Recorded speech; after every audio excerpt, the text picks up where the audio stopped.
The New York Islanders with a big comeback win, a third period comeback win, 4-3 over the Pittsburgh Penguins in a shootout tonight. Great effort by the guys coming back in this one. Really was. It really was. I remember I was starting to think, what's my title for this podcast going to be? And early in the game, I was starting to think, okay, it's probably going to be it's getting late early, but the Islanders with their heroics tonight in a big third period comeback win as they kind of woke up a little bit in the second half of the game and kind of took it over. So really big win by the Islanders. But I'm just wondering right now how Mike Sullivan is feeling about Connor on his team right now. So there's Pittsburgh, 3-1 up in the third period. And Connor decides to take revenge on Dobson and draws a penalty and puts the Islanders right back into the game. And then we score another one and then we win it in the shootout. I would not want to be Connor in practice tomorrow, that's for sure. I would have my head down when I come walking into the dressing room. Do. Where's my equipment?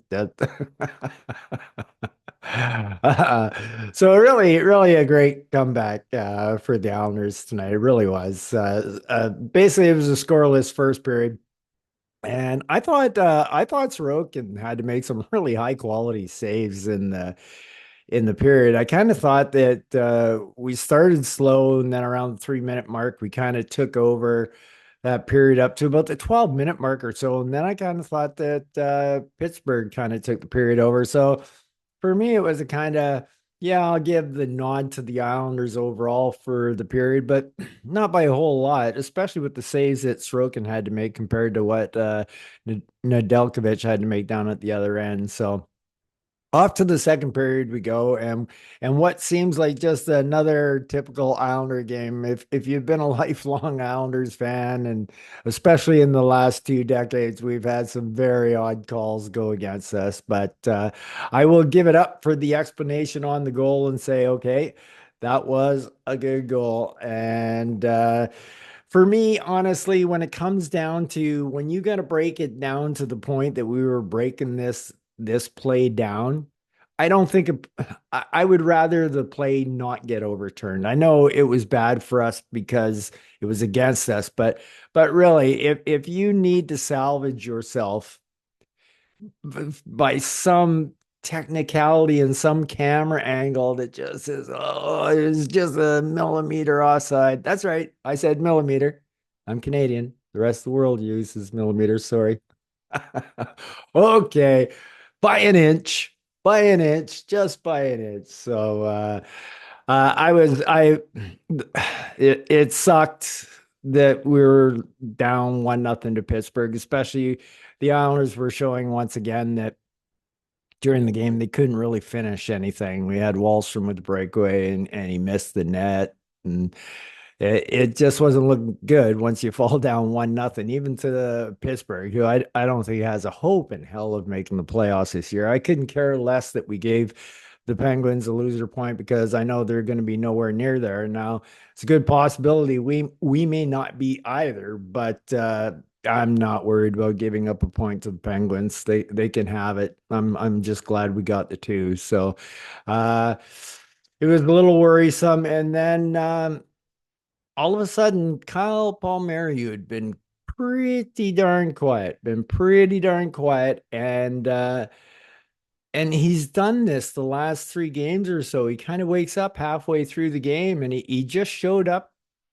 His first appearance of the game was basically scoring a goal, getting his sixth of the year from Horvat and Siplikov. So uh boy, how can you not love what Palms is bringing us? Even though, like I said, I think he's had better games than he's played in the last three. So, but for us, that's very short lived. Very short lived. Is Malkin, the other Islander killer? Might as well have Crosby and Malkin both score against us, just for old times. However, just to show you that times have changed. It's not really old times having Crosby and Malkin score against you, especially when they lose.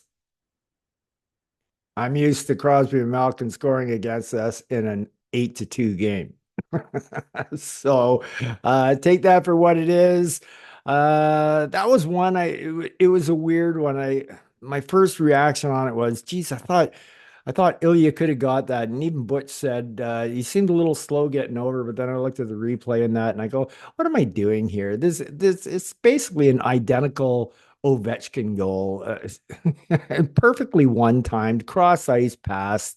And yeah, it got through Ilya, but Ilya had been great for us up to that point. But it was very disheartening, only being a little over a minute later that the Penguins regained the lead. And that's when you start to wonder, uh, do we have what it takes? Do we have what it takes? And it really didn't seem like we did, especially when early in the third period, Michael Bunting scores and yeah, from Puljujärvi and Chari, it's his first of the season. How many times do the Islanders let players score their first of the season or their first goal in 21 games? But it seems that's the way, and I'm feeling a little dejected, and that's when I'm starting to think about my title for tonight.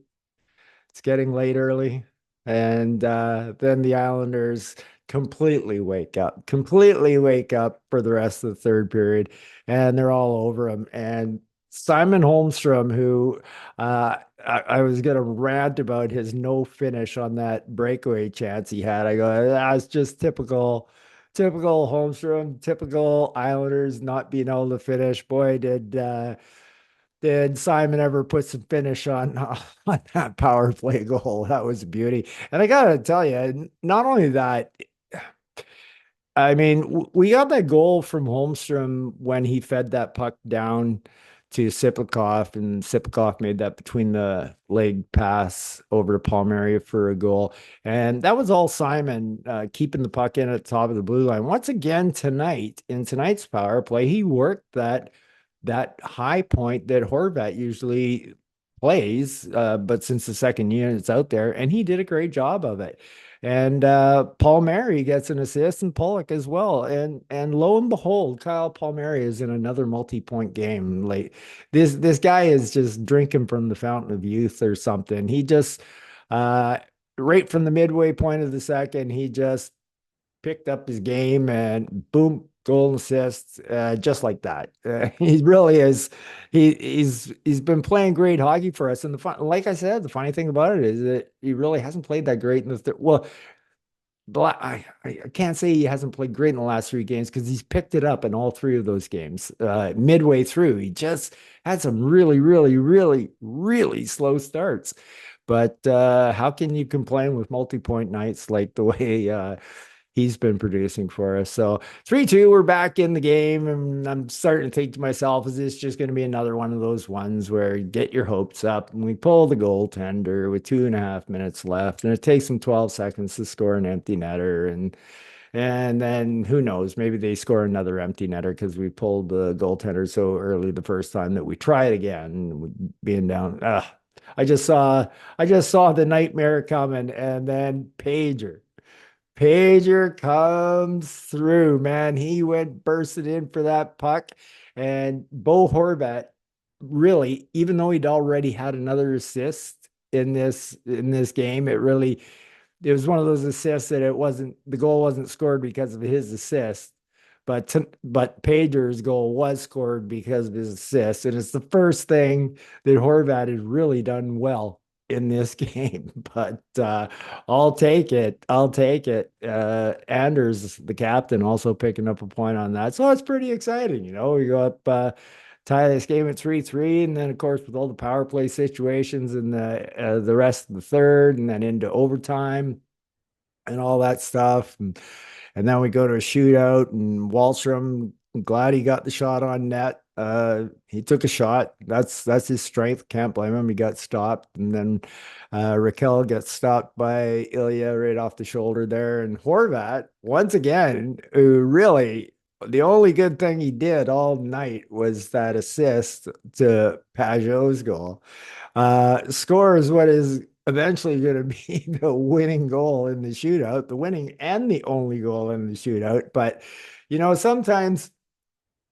sometimes hockey gods aren't as noticeable to other people as they are to me. I guess because I played so much hockey, I just know how the hockey gods work. And it was a nice move by Horvat, but the hockey god scored that goal for us because he does the Forsberg move. However, he's too close you have to get close on that move to make that move, but he's too far over and he can't reach his stick out far enough to wrap it around the pad. So Nedeljkovic recognizes this move, and at that moment, he's in the butterfly, and his pads are just level right on the ice, right? And so just imagine this is his pad going for the puck. So he's assuming that the puck's going to get wrapped around here because that's what you do on the Forsberg move. So what he does is he stretches out this way to extend to extend the leg. But what it does, and what Nedeljkovic didn't realize, is Bo didn't have the room to do it. To get and stretch your leg out there, what has to happen is you actually have to lift your leg up a little bit to stretch out there. So that lifting up a little bit was just the hole in the middle of the pads that opened up for Bo to slide the puck in. It looked gorgeous. It looked beautiful. And you know what? Credit to Bo because he made the move. He made the move. And it's not what he was trying to do, but God damn it, looked beautiful. But that was the hockey gods coming in, giving us a break that Nedeljkovic, if he had just stayed where he was, Bo just harmlessly taps that puck into his pads, but he's assuming he's wrapping it around him. So he just stretches out and it lifts that hole. It was a thing of beauty. And then, of course, Crosby gets the booze coming down the ice. So I can understand why Islanders hate him. I mean, he scored against us more than any other team he's ever played against. So that makes sense. And Palms could have salted the thing away. He tried the move he tried last time that was successful, didn't work. And Letang tried his kind of version of the Franz move that he does quite often in the shootout, and Ilya was ready for it. And voila, we got ourselves a 4-3 comeback. So yeah, it was pretty exciting, really exciting. So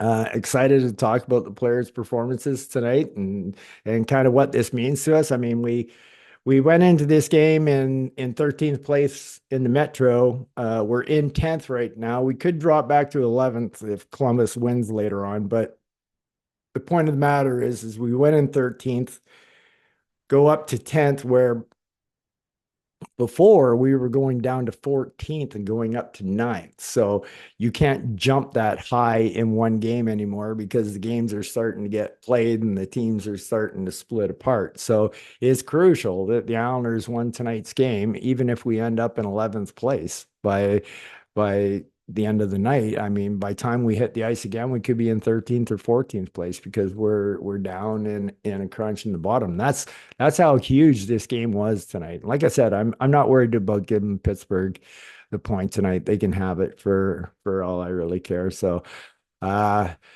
let's talk about the players. Max Sipakov, wow. Wow. Just the guy just blows my mind. Just absolutely blows my mind. I can't take my eyes off him. He just does everything right. It's just crazy. I mean, he seems to be on another level, another plane. Like when it comes to getting the puck out of our zone, Max always does the right thing. Always does the right thing. It's amazing. Max Sipakov is the type of player that I could never be. I tried to be that player, but I just wasn't that player. I was a skater. I relied on my shot. I relied on my passing. I relied on my toughness, but I wasn't that guy that could dangle. I always admire those guys that can dangle, and there is one trait that I noticed in them, and I tried to emulate it to become one, but it just wasn't me. So it didn't work. They have the ability to know when to hold on to the puck a half second longer. And it's amazing how many players do a flyby on this small, simple move. However, if another guy like me tries it, I get caught and the puck gets caught up in my feet. And it's just amazing how they know. I saw one breakout tonight where Max did that, and as he was going up, he was looking to about his 10 o'clock to pass the puck up, and he realized that there's a good chance it could be intercepted. And within a millisecond, he just switched and moved the puck back a little bit to our defenseman. And it was easy breakout. He just does the right thing every time on the breakout. It's absolutely amazing to watch. And his passing ability, I mean, that goal tonight was all him intercepting the puck at the blue line, getting the puck behind the net, and then getting it back out for Palms to get his goal and that. So just another super game by Max, 17 and a half minutes of ice time tonight, which is up a little bit for him. It should at least always be there. In my opinion, in the first period and a half, Max was kind of carrying Brock and Palms on his back. And then Palms kind of woke up about halfway through the second, and it took till the third for Brock to finally wake up. So Max was basically carrying those guys through the first portion of the game until they woke up. So just another stellar game by Max. His hockey IQ is just off the charts. It just absolutely amazes me. Uh, I'm so excited that like the smaller parts of the game can excite me like this. Like I know there's a lot of casual fans that wouldn't even know that stuff is going on. They're watching the puck and seeing if we can score a goal. And somehow I can do that with my peripheral vision, but still focus on another player and that. I know a lot of other people can do that too. So anyway, I get a lot of kick out of it. And just to watch Max execute it, everything, everything so well is just such a treat for me. This guy is just such a natural. He's a natural power forward. Way to go, Max. Got tons of great things to say about you. Like I said, picking up an assist on the power play was a +1 tonight, 22 shifts. Really good job. And once again, I got to give kudos to Holmstrom. Back-to-back good games for Holmstrom. As a matter of fact, it might even be three good games in a row for Holmstrom. I was very hard on him. I was probably my hardest when he missed that breakaway tonight. And I'm going, come on, man. I keep hearing you've got all these moves, and you just showed me you've got them.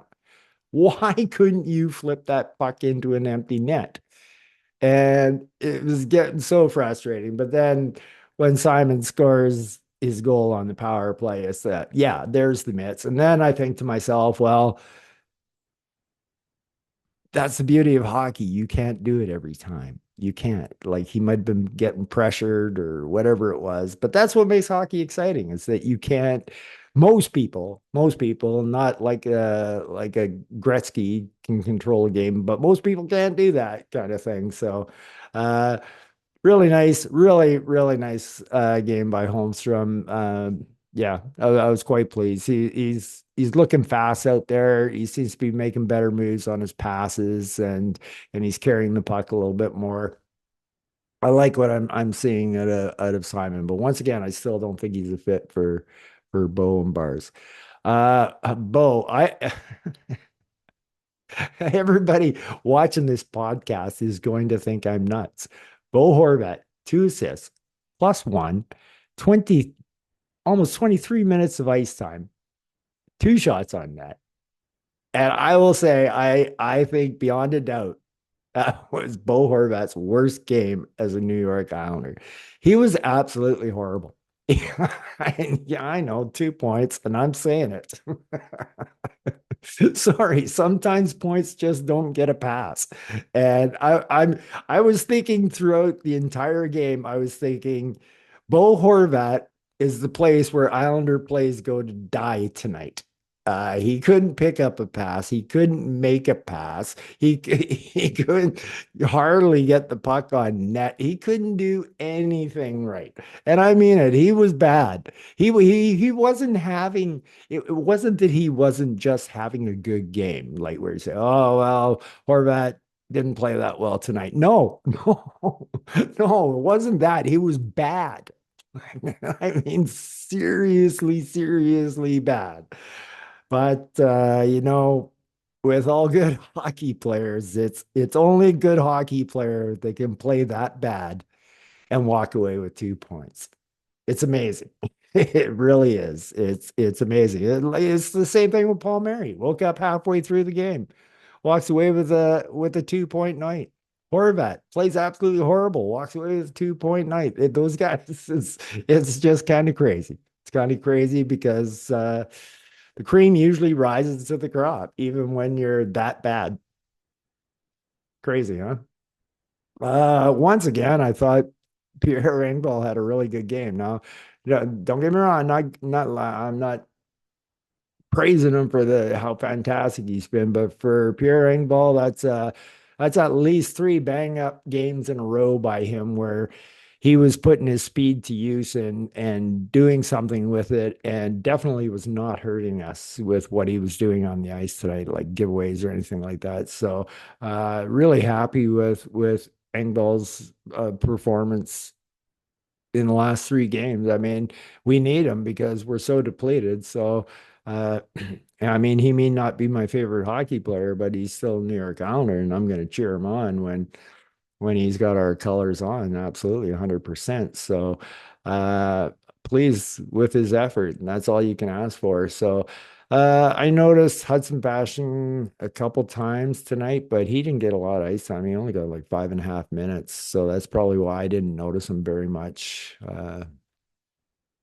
So he's got zeros across the board. So he didn't hurt us tonight. So even in his 5.5, Patrick's seeing something that I didn't see because a lot of times when a player's getting 5.5 minutes of ice time, they'll get a shift on the ice snuck in that I won't even have seen him on the ice because they didn't touch the puck, right? But that counts as time on the ice. So, and you go, whoa, really? That guy played that much? Like, I mean, to me, honestly, seeing he played 532 is like, well, it's a little more than I thought he played. Kyle Palmieri, I've already talked enough about him tonight. I still think he's drinking from the fountain of youth, but it's taken him the last three games or so a little while to get his engine going. But once he gets his engine going, he seems to produce multi-point nights, and he's our leading goal scorer. And so, what bad thing can you say about Kyle Palmieri? I mean, he's skating around the ice like Scarface, and he's just, he don't care. He just looks like he's having a really fun time out there playing the game right now. Like he really loves that chemistry between Brock and Siplikov. You can tell the three of them are really thriving off each other. It's really nice to watch. Wally, another good game. Well done, Wally.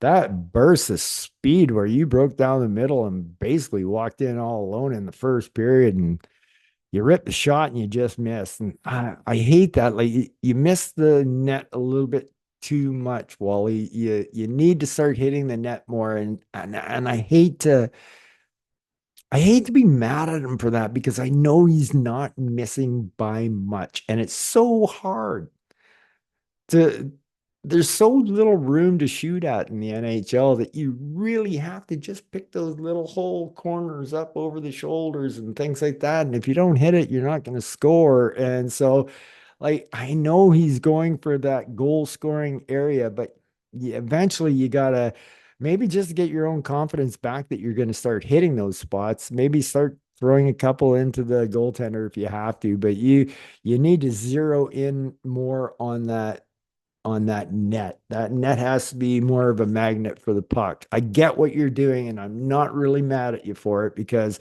eventually, all of a sudden, you'll score 5 goals in 6 games doing that because you get hot and you just hit the spots. And but overall, Wally's game, the hit he laid out tonight, and his skating. his passing. Uh, yeah, really, really happy with Wally when it comes to that. I know I've said this several times, but nobody can tell me that Anders Lee is not playing at a lighter weight this year. I mean, he looks so thin out there. Not thin, like he looks like a big boy, but he doesn't look bulky and slow like he used to. He's motoring out there in the ice, and his play this year has been fantastic. I was so happy to see Butch finally give him his recognition for the kind of season he's had. He's been one of our very most consistent forwards all year, game in, game out. So yeah, super happy with Anders picking himself up an apple tonight. So well deserved. I mean, the captain is leading the way. He's playing the right way, and he just seems better. I'm telling you what, we're in year six of a 7 year contract with Anders that I thought the last 3.5 years of the seven were going to be horrible. And to me, he looks better than ever, and it's year six. So I remember all the people that said, "Oh, this is a horrible contract. It's going to weigh the Islanders down." Anders has been worth every single penny of $7 million a year for the last 5.5 years. So there you go. I said it. Nice game, Anders. Well done, buddy. 1850 of ice time tonight. Looking great. Brock Nelson, I already talked about Brock. Brock is struggling a little bit right now. He's just nothing's going right for Brock right now. His shots are going into pads, his passes are missing. He's just struggling. He's just in one of those little funks. And he wasn't very noticeable tonight until the third period comeback. And Brock's legs really started getting going and everything. Uh, you know, for decades, well, they've been saying that, uh, and it's true. Mind you, my traveling was by bus and not by plane, but coming back from a road trip, that first game back home can be really tough. It can. It's like, oh, you're so happy to be home again. You kind of let your guard down a little bit. And I'm kind of hoping that's what it was with Brock. And I think Brock just got wound up in the excitement of the game, of the comeback. And as he got wrapped up in the excitement, that's how momentum happens. That's what happens to players when they get momentum. They get excited. They say, "Oh, whoa, great goal, man! We're close. We're only down a goal. Let's go, go, go, go!" And that's kind of what happened with Brock tonight. So great third period by Brock. Even though he had zeros across the board, but he did have a lot of ice time, 21 and a half minutes. So, yeah. Kyle McLean's ice time was down, but I really thought that Patrick was playing for the win tonight. 8.5 minutes of ice time. We did have to kill 4 penalties, so a lot of that ice time is there for McLean. He came with zeros across the board. So happy for him tonight that he didn't have any of his winger anchors drag him down into the minus category. So, uh, for almost 9 minutes of ice time, good solid game by Kyle, and obviously did a fairly good job on the PK. We only gave up one, and you know what? Cross ice pass on a one timer to Malkin is there's a lot of teams that are going to give up that goal. So, like I said, it wasn't Ilya's best goal. I've seen Ilya make that save a lot of times, but I'm not going to be mad on him for not making it. So, yeah, Pager. I talked about Pager as being the leader of the other committee, not the seven players in the 30 goal club, but I said this guy needs to step up. 2 goals in 3 games and a game tire in the third period. Wow, that's kind of what I was talking about. That was kind of what I was talking about. And he just had a super game overall. He made on the did we have 5-on-3 against us? No, not a 5-on-3, but it was 4-on-3 against us. Yeah, he I saw him do it. It was a thing of beauty. He forcefully won this face off to a spot where there was no Islander because there's only 3 Islanders on the ice, and he's one of them. But he knew he was gonna put it to a spot where there was no Islanders on it. And without hesitation, he tore to the corner of the boards, started skating as fast as he could, and he got to that puck so fast before any Penguin could get there, and he tosses it all the way down the ice. And that's what started killing off that big 4-on-3 for us. So great job by Pager tonight. Well done. Leader of the other committee. Well done, Pager. That's what we were looking for. And it reflected in your ice time tonight with almost 21 minutes of ice time. So really nice job. Seeker, uh, just just seems to be having a hard time finding a place this year. Like Zeker, another -1 out there tonight. Almost 14 minutes of ice time, but they're trying to fit him in. They're trying to fit him in and get that ice time. Just not really sure how warranted that ice time is. And if you think about it, the 13 and a half, a whole hell of a lot of that was on the PK. So uh, yeah, he just seems to be having a hard time fitting in this year, finding a spot. Hopefully he will find that. And I think that spot is somewhere on the fourth line, but we're so depleted right now. What can you do? So we're just doing the best we can right now. Brian Pollock, another massive game tonight. Massive game tonight. 29 minutes of ice time. Grabs an apple. Even on the plus minus, two blocked shots, two shots on net. Just a whale of a game by Pollock. He's averaging anywhere between 35 and 39 shifts a game right now. He's defensively, he's taking this team on his back. And just an outstanding game by Pulley. Wow. Really, really stepping it up. And it's so nice to see. So really great job, Ryan Pollock. Noah Dobson.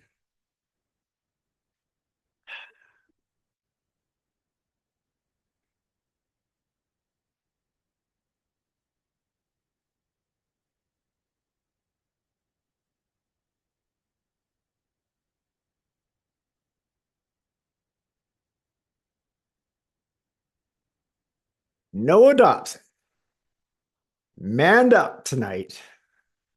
And because Noah Dobson manned up tonight, we won the game. Not only did Noah Dobson man up tonight, but he was skating like the wind. He was joining the play every single chance he got. But let's talk about it. Let's talk about it. All I've harped on with Dobson is all I want to see is some angriness, some man vibes out of you. Like get pissed off, get angry, do something. And tonight,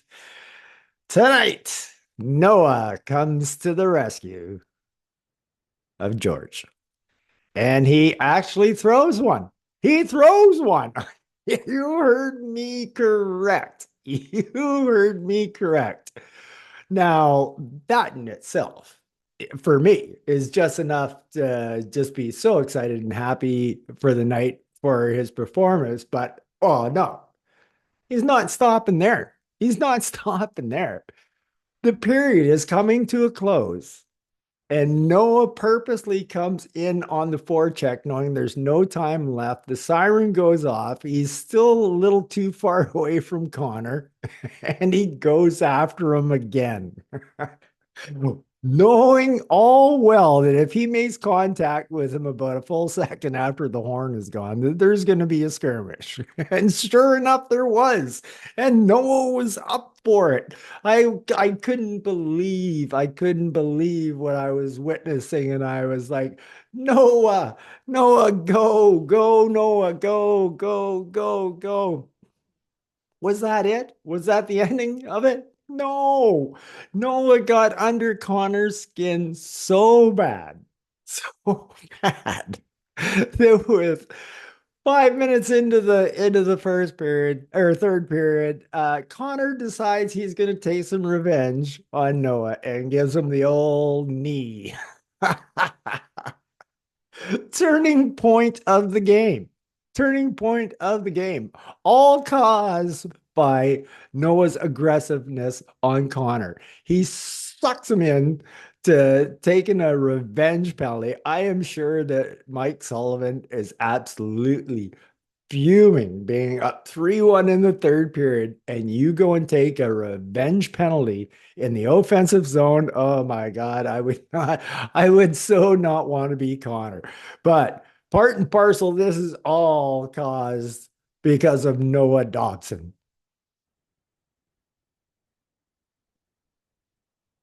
Yeah, yeah, you heard me right. No, Dobson was -1 tonight. Why am I so excited? I'm excited. He had a good game. He was he was into the play. He was going 29 minutes of ice time or 30 minutes of ice time, and he was engaged. How can I not be excited about Noah's game tonight, even with the -1? So actually, I'm not even sure if that's -1. It kind of looks like a blur to me. Ah, the hell with it. It's a +1, of course, and he deserves it because he had a good game. Well done, Noah. Well done, Scott Mayfield. Scott Mayfield. What a horrible, horrible giveaway that was on the first goal. Uh, Terrible. But you know what, Scott? Scott, you've been playing like 8 minutes over your normal ice time a game for the last three games. You just came back from being on the road and you're kind of being relied on a whole lot more than you probably should be. I mean, you got 25 minutes of ice time tonight, but you made an error. And other than that, you've been playing so well for us, so above and beyond because it's beyond your ice time normal limits and doing great. And I tell you another thing. We do not get that second point tonight without Scott Mayfield killing the penalty in overtime. Scott was on the ice for the entire 2 minutes and they never came close. They never came close. So Scott absolutely more than made up for it. It's understandable every once in a while somebody's going to give a puck away. It happens. I mean, we're in the NHL, they're getting pressured. It's not as easy as it looks on TV. So, wow, what a job by Mayfield tonight to come back and just that was it was an unbelievable PK. I was going like I mean, we got our other changes in and on down on the 4 and 3. The other two guys were getting off, but not Scott. Scott just couldn't get off. He never in that position to be able to get off the ice, and he was stellar. He was stellar. He went more than 2 minutes too because he was on the ice after the kill for a little bit until we got the puck and got it out. So just unbelievably great job by Scott Mayfield on that PK. Cholowski had a giveaway tonight. I'm gonna expect that kind of out of him. So that's just kind of the way he played. But it's not like he played a whole lot of minutes. He only played 8 minutes even.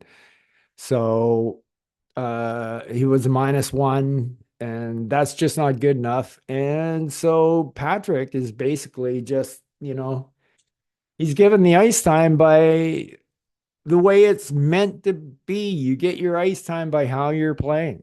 And, that giveaway and a -1 and that is just wasn't good enough. So Patrick basically went with five defensemen. With a little chip in from Cholowski here and there. So overall, not a great game for Cholowski, or else he'd have gotten more ice time. Grant Hutton, I thought he was very solid. He was a -1. He looked a lot more confident than he did in the first game. Actually, I thought he looked confident in the second half of his first game, but I thought he looked really well tonight. He got almost 17 minutes of ice time and certainly did not hurt us out there tonight. So I thought Hutton had a very good game. He had a couple block shots. He even had a shot on net, but was a -1. But let's face it, he's our eighth defenseman. So I thought he had a pretty good game. Isaiah George, oof, very, very Very nice debut. I'm going to be honest when it comes to Isaiah George. I've been following Isaiah George by print. Everything I can read about Isaiah George, mostly and everything as he's progressed through the London Knights and whatnot, but don't have a whole lot of knowledge about George. I've seen very few little bits of him in preseason, and that's it. So what I saw tonight just took me so off guard, and I'm going, oh my God, this kid has talent. This kid's not just a fourth rounder that we got coming up that might make the team. That one breakout he made, that little no look pass up the middle of the Engvall, and the way he carried the puck up, he was looking so confident tonight. He made one really bad play tonight and ended up right out in front of the net with Pittsburgh with a prime scoring opportunity. But I was so concerned about that because he had been playing so well. His skating is gorgeous. He's a fantastic, beautiful skater. He's got speed to burn. He doesn't slow down with the puck. He's got moves, and man, the kid can pass some really super breakout passes by him. And he got almost 16 minutes of ice time, 22 shifts, and he was even.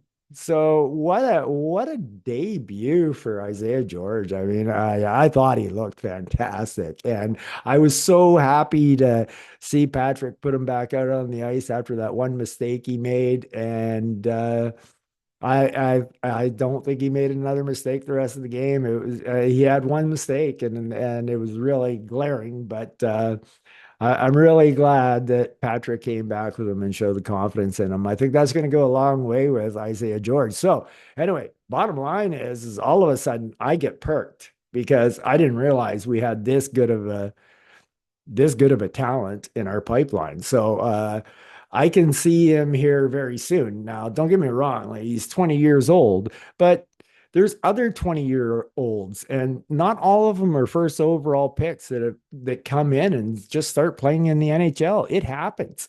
It happens. He could be one of those guys. I don't know how much we want to put the reins on him. I would still keep it really. I would take another game like tonight and kind of give him the same kind of ice time and see what happens. And if you like what you see, well, we might have some options.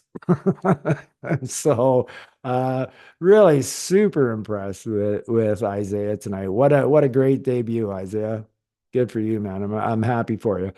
Ilya Sorokin, no doubt about it, kept us in the game. He basically won us the game. In the first period, even though there were no goals, the shots that Ilya had on net were high quality, and he was just making them look easy.